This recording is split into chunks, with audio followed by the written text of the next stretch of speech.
읽어주는 교과 둘째 날 9월 20일 월요일 카운트다운. 우리에게 이르소서 어느 때에 이런 일이 있겠사오며 또 주의 임하심과 세상 끝에는 무슨 징조가 있사오리이까.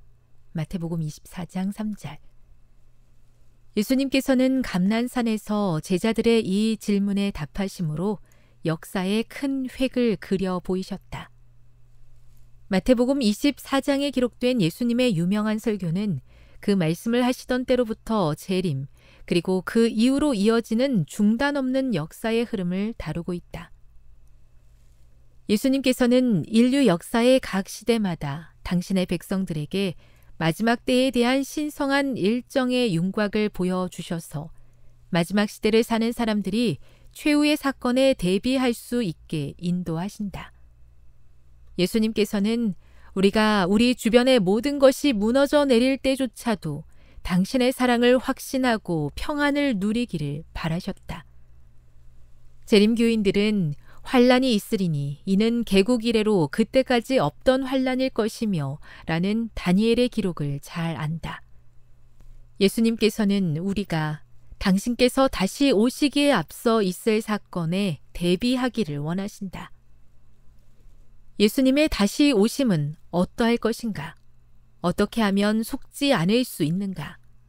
마태복음 24장 4에서 8절, 23에서 31절을 읽어보라.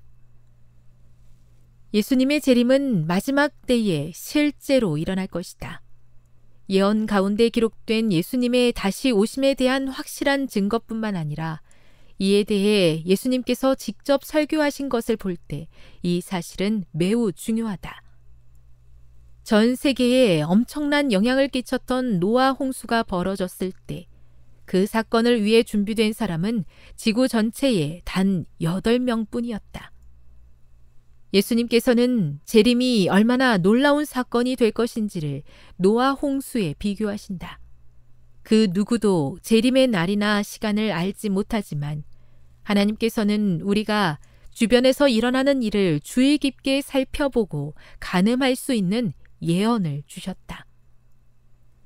예언된 이 사건 속에 우리가 감당해야 할 역할이 있다. 우리가 해야 할 일은 무엇인가? 마태복음 24장 9에서 14절을 주의 깊게 읽어보라. 이 우주적 투쟁에서 우리는 단순한 구경꾼이 아니다. 우리는 복음을 세상에 끝까지 전파하는 적극적인 참여자가 될 터인데 그 말은 우리 역시 박해를 받을 것이란 뜻이기도 하다. 교훈입니다. 예수의 재림은 마지막 때에 실제로 일어날 것이다. 이 때를 위해 준비하도록 하나님께서는 예언을 통해 당신의 백성들을 준비시키고 계신다. 묵상.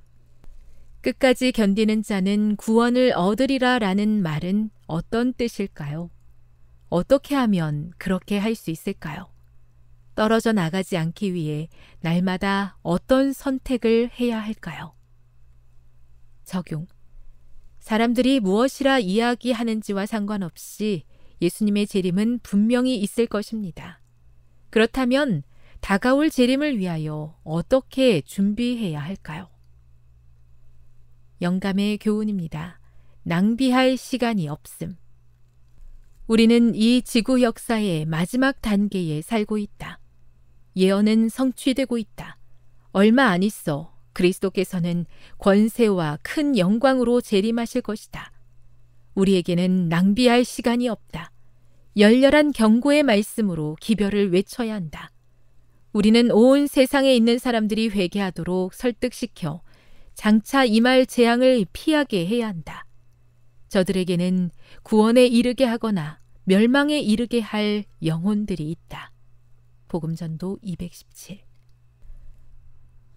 너무나도 확실한 예수님의 재림을 준비된 마음과 모습으로 기다리도록 예언을 주신 하나님의 은혜에 감사드립니다. 허락된 말씀에 주의를 기울이며 우리에게 맡겨진 사명에 끝까지 충성하는 재림 성도가 되게 해 주시옵소서.